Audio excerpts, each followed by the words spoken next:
Banyak aturan yang mereka langgar, misalnya mereka berjualan di road jalan ya, kemudian juga estetika kota juga rusak banget ya. Image-nya aduh ini banget gitu. Nah, jadi dengan kita kelola, kita tata sedemikian, semoga mereka ini ke depan menjadi image yang positif. Suplai BBM baik solar atau pertalite ke semua daerah itu terbatas. Jadi bagaimana kita mengatur adalah tepat penggunaan dan tepat sasaran.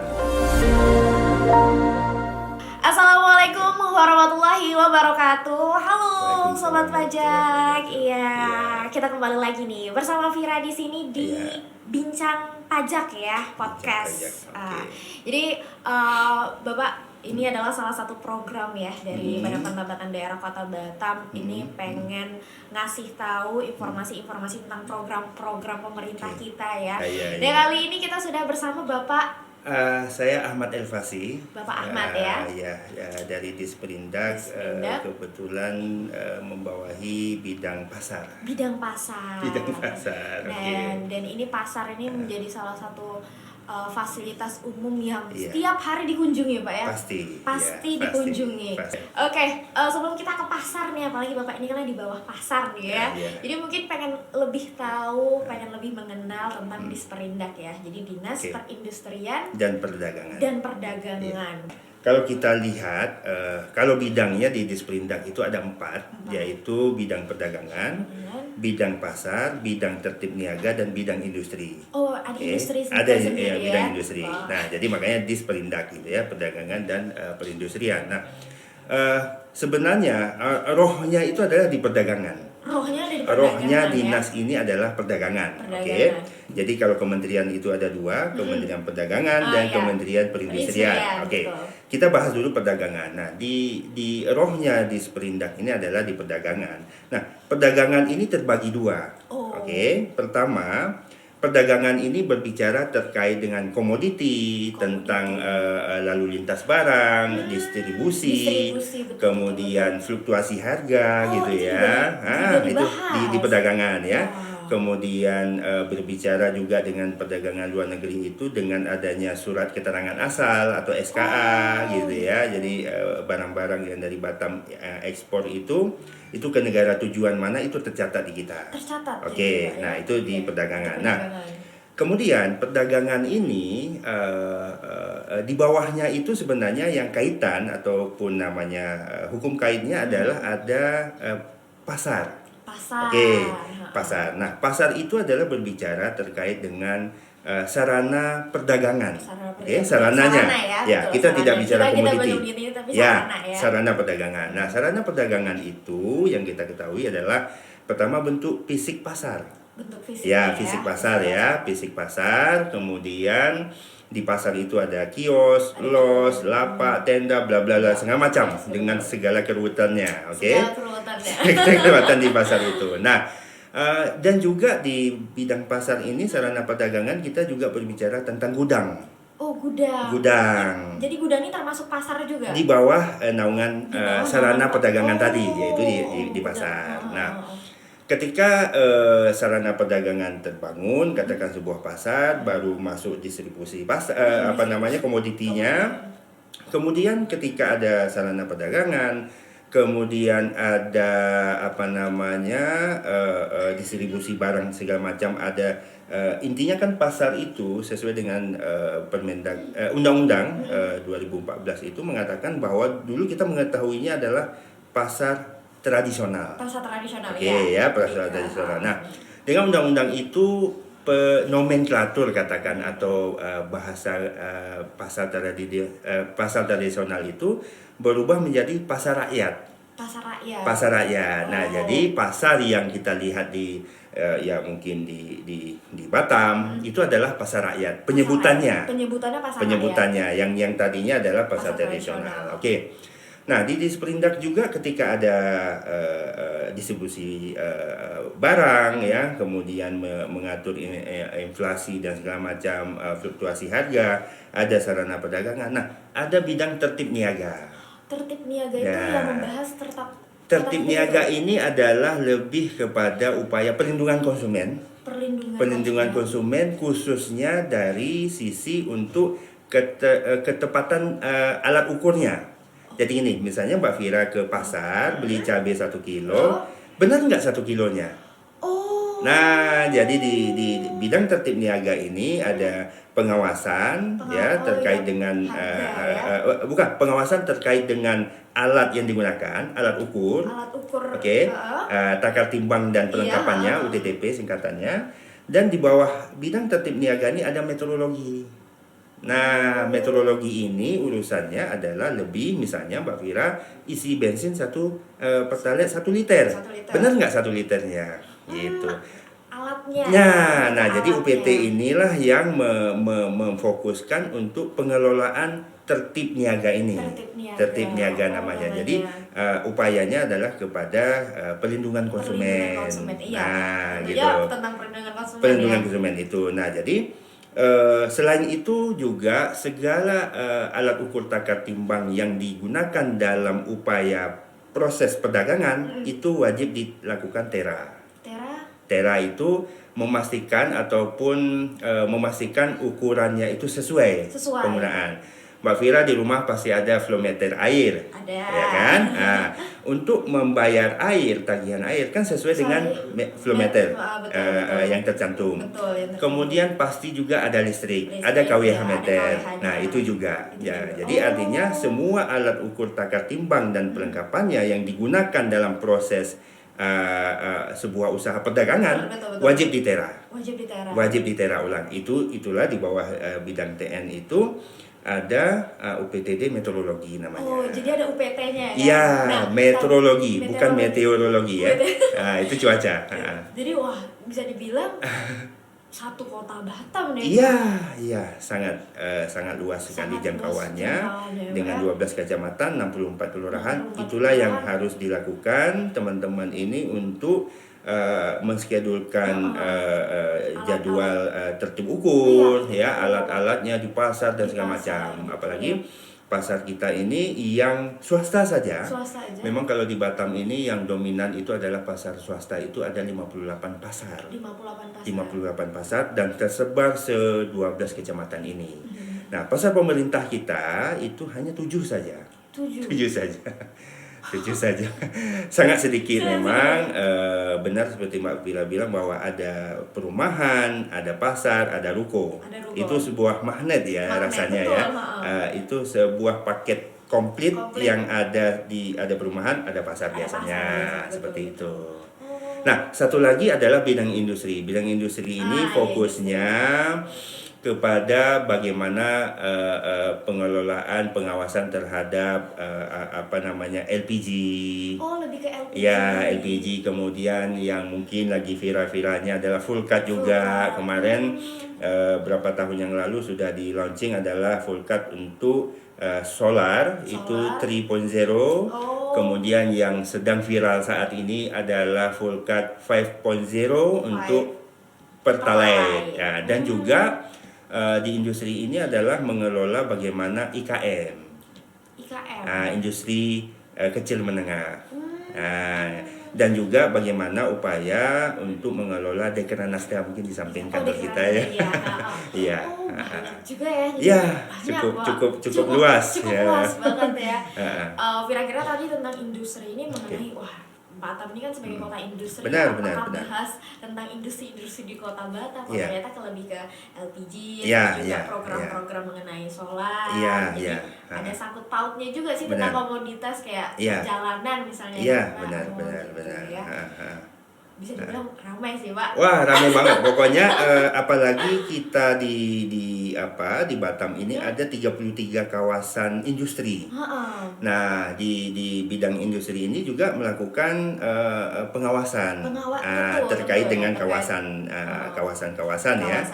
Karena memang kita kenal Batam ini adalah sebuah kota jasa yang notabene adalah perekonomiannya cukup hidup ya, dengan ada perdagangan, fluktuasi harga dan segala macam, dan juga dengan tumbuhnya industri. Jadi memang untuk Kota Batam, Dinas Perindustrian dan Perdagangan ini adalah satu dinas yang menyangkut hajat hidup semua orang gitu ya rasanya ya, yang diurus. Betul. Apalagi Firma Congratulations juga sama tahun 2023 ekonomi kita meningkat alhamdulillah. Jadi itu mungkin salah satu kebijakan dari Dinas Perindak juga kan. Bagaimana tentang industri terus juga pasar kan ekonomi juga meningkat kan Pak. Benar.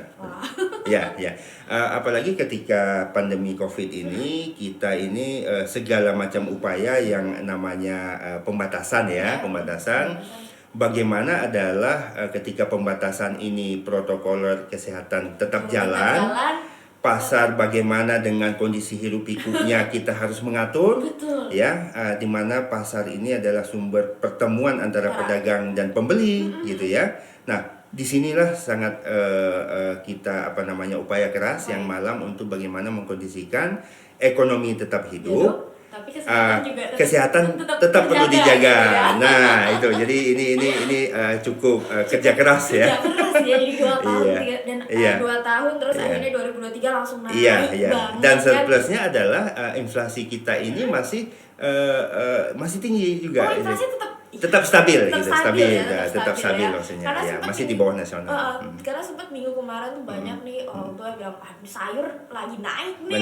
Benar. Nah, ditambah lagi adalah kota Batam ini bukan kota untuk khususnya pertanian. Iya, betul. Bukan kota untuk juga fokusnya kepada peternakan ya. Betul. Nah, Batam ini adalah disuplai dari daerah lain terkait dengan komoditi bahan pokok. Itu seperti contoh katakan beras itu kita adalah makanan pokok di Batam ini beras gitu ya. Sedangkan di Batam tidak ada sawah gitu loh. Nah, gitu ya.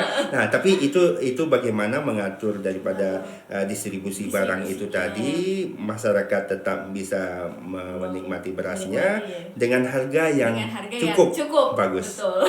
Nah, gitu. Jadi kita bisa melihat ya kalau misalnya masyarakat nih kita tahu harga beras itu waktu kemarin lagi naik-naiknya. Benar. Jadi gimana Disperindak itu makanya ada program pasar murah.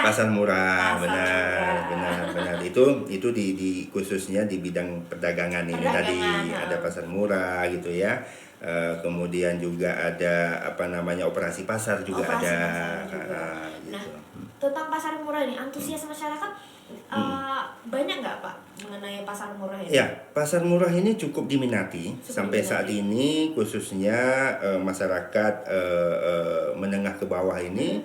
Ini akan menjadi hal yang cukup dinantikan. Jadi sebenarnya ini adalah satu program pemerintah, dalam hal ini adalah arahan Pak Wali Kota untuk menjalankan kegiatan ini, dan insya Allah ini akan kita lakukan nanti di awal Juli. Ya, pasar murah ini, dan di beberapa titik yang sudah ditentukan. Kita koordinasi dengan pihak kecamatan dan kelurahan. Ini biasanya cukup crowded juga, saking ramenya ya. Nah, pokok benar. Dan bahkan surplusnya adalah pasar beras di Jakarta itu di Cipinang itu kita bisa menekan di bawah harga itu. Bisa. Di Batam. Nah, karena Batam kita punya kebijakan impor ya, mungkin dengan kawasan FTZ. Jadi beras kita misalnya masuk dari luar gitu ya, itu bisa kita kontrol harganya, kualitas medium premium dengan harga yang cukup kompetitif gitu. Iya. Jadi bisa dibilang pasar murah ini jadi salah satu program yang dinanti-nantikan di Kota Batam ya. Benar. Tentunya udah sampai ke pulau-pulau nggak Pak? Ya, sampai ke jadi 12 kecamatan ini diatur baik mainland ataupun hinterland itu kita jabanin semua. Semuanya ya. Iya. Jadi mungkin yang pulau-pulau sangat antusias banget. Iya, pastinya. Tapi untuk pasokannya apakah habis langsung, atau misalnya kita misalnya minggu ini kita ke daerah ini, nanti 2 bulan lagi setelah melihat ini lagi penuh banget, apakah nanti ditambah atau apakah tentunya komoditinya habis. Komoditi habis. Kita programkan kegiatan itu misalnya dalam 1 bulan itu berapa titik. Jadi sebenarnya dalam 1 hari itu bisa 2-3 pelaksanaan kegiatan itu. Jadi tidak minggu ini atau minggu depan lagi, tidak. Jadi dikondisikan semua titik itu untuk kira-kira pemerataan seluruh kecamatan. Artinya itu kita press misalnya satu hari ini dua titik atau 3, besoknya lagi. Jadi continue sifatnya seperti itu. Gitu ya, Pak. Iya. Nah, selain itu juga di Sprindak khususnya kita di bidang pasar ini juga ada namanya pasar keliling. Oh, ada pasar keliling. Ada pasar keliling. Jadi pasar keliling ini juga menjual komoditi kebutuhan pokok ya. Namun programnya tidak khusus seperti yang pasar murah tadi. Kita jadwalkan 1 minggu sekali gitu ya. Mungkin kita lihat tempat-tempat yang kira-kiranya butuh ya, kita akan ini. Ya artinya ini adalah penyeimbang saja gitu ya. Betul. Tapi tidak sesering itu pasar tidak murah, gitu. Biar lebih enak gitu ya. Benar, jadi continue terus. Continue. Pasar murah ada pasar ya. ada. Ini gitu. Jadi kita selingin dengan distribusi barang itu ke masyarakat. Keren sih, Pak. Ya, lumayan. Keren, tapi dibalik itu tentu capek. Pasti Ya, Pak. Makanya di sini butuh keikhlasan rasanya ya. Dan bisa dibilang jadi pegawai dari Sprindak juga tentunya harus banyak gitu ya, Pak ya. Ya lumayan, kita lumayan banyak, mulai dari struktural, fungsional sampai kepada tenaga honor gitu ya. Memang cukup banyak. Di Sprindak ini cukup ramai saya lihat dan memang butuh orang banyak. Butuh orang banyak untuk di setiap lini kegiatannya ini cukup banyak membutuhkan tenaga SDM. Iya. Gitu benar. Kalau misalnya Bapak bercerita kegiatan di titik ini terus lagi di industri juga punya program ini. Iya. Makanya Pak Kadis cukup punya merangkul semuanya daripada staf-staf kita ini. Jadi ketika satu kegiatan itu nggak hanya sebuah bidang itu yang bekerja, tapi semua bidang ini ikut membantu. Jadi artinya kita sifatnya gotong royong. Ketika ada kegiatan di sini kita ikut ya, semua kita ikut gitu. Hebat ya. Oke, tadi itu baru satu pertanyaan tapi menimbulkan banyak pertanyaan ya, Pak, karena mungkin karena Vira pengen tahu lebih kan, Pak. Oke, kita akan beralih nih, mungkin para bijak, para sobat pajak pengen lebih tahu juga nih mengenai opini Bapak nih, karena di Batam ini karena banyak ruko, terus juga dari banyak pasar juga, tapi timbullah salah satu pasar-pasar yang bikin kita kaget ya. Bisa dibilang ini adalah pasar kaget. Jadi pasar kaget itu kalau misalnya ada lahan kosong aja tuh, Pak, di pinggir jalan gitu, depan ruko, mungkin rukonya belum aktif gitu kan, masih habis dibangun. Sudah ada gitu ya. Baru muncul satu dagang aja, Pak. Iya. Udah rame. Iya, benar banget. Nah, kalau bisa dibilang kan pasar kaget ini nggak terdaftar ya, Pak ya? Iya. Tidak ada izin. Iya. Tapi selalu rame. Benar. Ya, pertama judulnya itu pasar kaget ya. Pasar kaget. Sebenarnya pasar kaget itu atau pasar dadakan dadakan, karena gini Mbak, prinsipnya pasar kaget ini adalah mereka itu nomaden berjualannya. Iya, nomaden. Jadi betul. pasar kaget itu prinsipnya nomaden, berpindah-pindah ya. Mereka hitungan bisnisnya begini. Hari ini mereka berjualan di lokasi A. Betul. Pagi. Sore itu di lokasi B. Oke. Besok hari pagi di lokasi C. Nah, jadi berpindah-pindah. Nah, prinsipnya mereka pasar kaget ini adalah untuk mendekatkan mereka penjual semua ya. Mendekatkan penjual ini dengan pembeli. Jadi mereka ini jemput bola sistemnya. Gitu, jemput bola. Nah, untuk program pasar kaget benar, pasar kaget ini tidak jadi gini, kalau pasar di Kota Batam ini ada namanya Asperindo, Asosiasi Pedagang Pasar Indonesia. Jadi artinya ada komunitas, ada pengelolanya, dan di pasar-pasar swasta ini ada pengelolanya ya. Ada manajemennya. Nah, saya juga baru tahu karena saya juga baru di bidang pasar ini. Nah, pasar kaget ini juga ada pengelolanya, Mbak. Nah, ada pengelolanya ya. Ada manajemennya. Jadi gini, Program kita untuk pasar kaget, betul. Pasar kaget ini sebenarnya tidak ada izin, ya. Mereka tidak ada legalitas secara mereka berdagang. Mereka hanya memanfaatkan lahan yang kosong, tempat mungkin kecil, yang penting bisa buka lapak. Oke. Nah gitu. Yang penting mereka adalah sasarannya mendekatkan diri kepada pembeli. Betul. Gitu ya. Nah, apa upaya kami gitu? Ketika kita membaca, ternyata begini, mereka ini kan sebenarnya juga tidak kita memandang sebelah mata. Betul. Mereka juga adalah masyarakat Indonesia, masyarakat Kota Batam yang notabene juga ingin mencari kehidupan di Kota Batam. Nah, caranya yang kami lakukan sekarang bukan kita menutup paksa mereka ataupun membumi hanguskan mereka, bukan. Tapi bagaimana bahkan sekarang program kami khususnya di bidang pasar menggait mereka. Menggait mereka bagaimana pasar khususnya kepada pasar-pasar pemerintah yang ada di Kota Batam yang kita kelola langsung oleh Dinas Perindak. Itu bagaimana menata mereka mengisi di wilayah area pasar kita. Nah, jadi pasar kita yang tadinya belum hidup, katakannya kosong, sudah dibangun kosong sarana perdagangannya, kita menggait mereka, mengalokasikan mereka, misalnya mereka berjualannya Sabtu dan Rabu dan Sabtu. Nah, itu kita arahkan areanya di sekitar kita. Nah, jadi ini tidak akan mengganggu daripada aktivitas masyarakat karena memang sudah ada pasar kita. Sudah ada tempat. Nah, jadi kita menggandeng mereka untuk mereka mengisi di area pasar kita. Nah, komoditi yang mereka berdagangkan itu biasanya adalah pakaian second ya.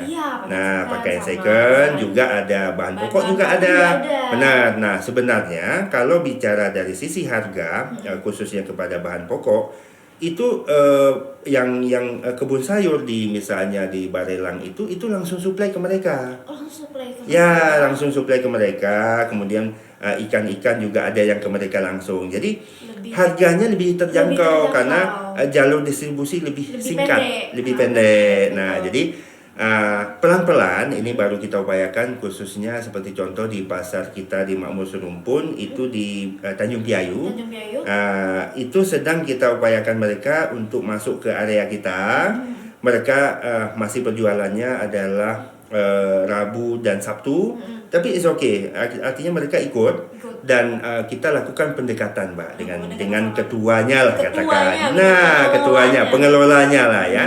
Nah, karena setelah kita dalami, mereka itu ada satu manajemen kita lihat. Jadi gini, mereka itu pedagang, kemudian ada sistem yang untuk bagaimana mengatur pedagang itu. Mereka itu ada tukang parkirnya sendiri, ada teknisinya sendiri, ada yang mensuplai untuk konsumsi minum warungnya sendiri, ada keamanannya sendiri. Jadi artinya sebenarnya cukup terorganisir. Tinggal bagaimana dalam hal ini adalah pemerintah dalam hal ini bidang pasar ini untuk bagaimana mengelola mereka gitu loh. Jadi kami tidak membuang mereka, tapi ayo bareng-bareng. Nah, bareng-bareng untuk bagaimana sekaligus impact-nya adalah menghidupkan pasar kita yang ada.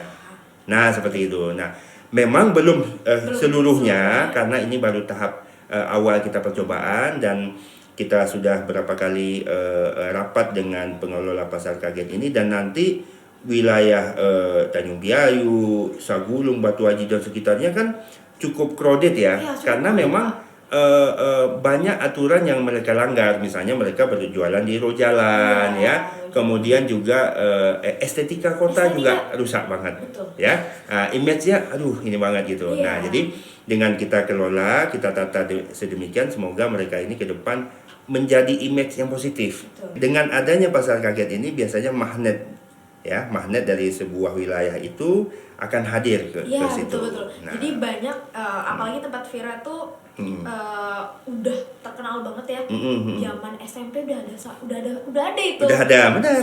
Saya kerja pun masih eksis banget. Ya. Jadi daerahnya itu kalau misalnya hari Minggunya benar-benar penuh, dan itu pun nggak cuma datang dari wilayah benar. Dari semua wilayah datang. Dan ini bahkan menjadi sebuah tren dan keunikan di Batam, bahwa pasar kaget ini dengan adanya pasar kaget banyak tamu-tamu yang dari luar daerah itu ingin mencoba melihat. Betul, betul gitu. sekali. Apalagi di Jodoh kan juga kan tiap hari kan Pak. Benar. Jadi pengen yang murah deh gitu kan. Iya. Kita ke Jodoh aja. Benar. Murah katanya. Benar. Nah, jadi itulah yang kita upayakan itu, kami tidak akan membuang mereka. Ternyata dengan adanya mereka ini punya potensi tersendiri untuk bagaimana kita kelola ke depan. Ini tertib, pemerintah juga keterisian daripada pasar kita. Pasar-pasar kita gitu. Kita bakal ngebahas tentang yang baru-baru nih, mungkin full card ya Pak. Full card ya. Full card. Ya. Oke. Kartu BBM gitu BBM ya. Kartu BBM. Nah, benar. Yang jadi pertanyaan umum mungkin dasar banget ya. Tujuannya apa sih Pak? Ya, sebenarnya tujuan umum ini seperti yang terdahulunya gitu ya. Si kakaknya katakannya. Itu ada juga Volcat 3.0 itu untuk mengatur bagaimana distribusi solar di Batam sehingga tepat sasaran, tepat penggunaan. Itu tujuannya. Nah, mungkin dulu kita pernah lihat kalau di SPBU itu sering ngantrinya itu mobil-mobil solar ya. Truk, mobil-mobil misalnya angkutan umum yang menggunakan solar. Nah, karena dengan adanya Volcat 3.0 itu dibatasi ya, karena kapasitas tonase suplai BBM baik solar atau pertalite ke sebuah daerah itu terbatas. Jadi bagaimana kita mengatur adalah tepat penggunaan dan tepat sasaran. Karena juga banyak kita kedapatan Mbak dulu itu adalah istilahnya itu diselewengkan. Jadi datang ke SPBU dengan modifikasi tangki yang macam-macam, dengan jerigen dan segala macam. Ini banyak sekali kebocoran daripada pendapatan dari sisi solar ini. Mungkin ada mafia-mafianya. Ya pasti. Nah, jadi itu sebenarnya kalau Mbak Fira main ke Disperindak itu ada videonya, kita menunjukkan bagaimana upaya-upaya untuk me-cut daripada praktek-praktek ilegal ini. Nah, itu. Terus Pak, ini tuh ide dari mana sih? Apakah dari daerah lain? Apakah seperti ini? Apa cuma Kota Batam aja? Ini mungkin ide dari kita sendiri. Dan alhamdulillah juga di Disperindak di tahun kemarin itu sudah mendapatkan daerah terinovasi dari sisi digital ya, dan kategori daerah perbatasan. Nah, jadi kita sudah mendapatkan penghargaan untuk dengan inovasinya Volcat ini, dan daerah-daerah lain itu juga studi banding ke kita, seperti Maros, seperti daerah-daerah lain itu yang datang ke kita juga bagaimana implementasi daripada Volcat ini. Ya. Dan Volcat yang untuk pertalite ini kan masih baru ya Pak? Iya, itu baru. Bakal di Agustus ya Pak ya? Iya. Di tahun Agustus. Nah, untuk Volcat yang kakaknya ini, apakah berjalan dengan baik nih? Udah berapa tahun sih Pak? Ya dari tahun 2002 awalnya sih dari kartu Brizi ya. Jadi sebenarnya ada upgrade dari tahun 2019 sebenarnya. Nah, sudah lama sampai kepada 3.0 itu. Nah, itu cukup efektif berjalan 3.0 itu untuk solar itu, dan alhamdulillah untuk penggunaan BBM solar itu ya tidak seperti dulu lagi, tidak ada antrian lagi. Nah, seperti bagaimana di daerah lain itu untuk solar itu masih antrian, kelangkaan solar gitu ya. Kemudian juga untuk pertalite juga banyak sekali antrian. Nah, sekarang alhamdulillah itu sudah lancar gitu semuanya. Ya, artinya bisa dikatakan ini sebuah inovasi yang kita lakukan itu sukses gitu. Ya. Oke, makanya akhirnya terbit yang baru adiknya ya. Walaupun belum launching ya, masih progres ya. Dan ini disupport banget ya sama Bapak Wali Kota. Oh ya, alhamdulillah juga tentunya hal ini kan kerja keras dan kerja berat sebenarnya. Nah, Kota Batam masalahnya. Iya, jadi kita ada data untuk kendaraan di Kota Batam itu 210.000 unit. 210.000 unit. Nah, inilah yang harus bagaimana pelan-pelan itu untuk dikelola menggunakan nanti itu Volkat dan sistem non tunai nanti. Jadi kita isi BBM itu non tunai. Iya, khusus kepada Pertalite ya. Mungkin masyarakat ingin mengetahui ataupun pendaftaran, kan sekarang gini Mbak, sistemnya kita itu jemput bola. Jadi kita datangin instansi ya. Jadi sedikit perubahan pola. Awalnya kita ada di SPBU. Kemudian ada di kantor BP Batam, Pemko Batam gitu ya, dan mall awalnya. Nah, kemudian konsepnya sedikit berubah, tim pendaftaran ini jemput bola langsung kepada dinas-dinas. Kita datangin dinas-dinas, kemudian juga kepada kawasan-kawasan industri kita datangin. Nah, jadi untuk memudahkan masyarakat. Ya. Jadi kawasan industri kan punya benar. Staff. Kadang-kadang gini, ketika kita hari Minggu katakan off, kita tidak pelayanan. Nah, masyarakat ataupun yang di perusahaan-perusahaan kawasan industri ini hanya liburnya di hari Minggu. Nah, ini agak kesulitan. Nah, jadi makanya oleh karena itu kebijakan Pak Kadis adalah kita akan turun ke lapangan. Turun ke lapangan setiap hari, juga termasuk ke kecamatan-kecamatan. Nah gitu, jadi supaya memudahkan masyarakat betul. gitu ya. Jadi nggak jauh-jauh. Ya, nggak jauh-jauh gitu. Sebenarnya tadinya SPBU, beberapa SPBU, dan ini juga masih keterbatasan daripada ruang gerak masyarakat ya. Seperti itu. Makin mantap. Iya.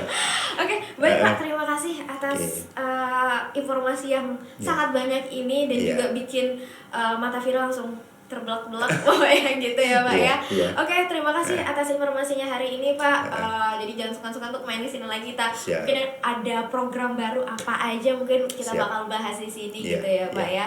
Dan nanti para sobat pajak langsung nonton YouTube kita pokoknya ya. Jangan lupa nonton YouTube kita karena ada Bapak Ahmad Elvasi yang sudah memberikan kita informasi banget. Baiklah Pak Ahmad, kita tutup hari ini ya. Jangan lupa subscribe, like, dan kalau misalnya para sobat pajak pengen bahas apa gitu ya tentang dinas-dinas lain, ini kan dari Disperindak, mungkin nanti bakal ada dari Disup lagi, ataupun nanti ada dari dinas-dinas lain, dari kecamatan pun pengen yang mau pengen tahu lagi gitu ya, bisa hadir di podcast Bapenda pokoknya ya. Oke, Vira pamit, Pak Ahmad Elvasi pamit. Wassalamualaikum warahmatullahi wabarakatuh. Waalaikumsalam.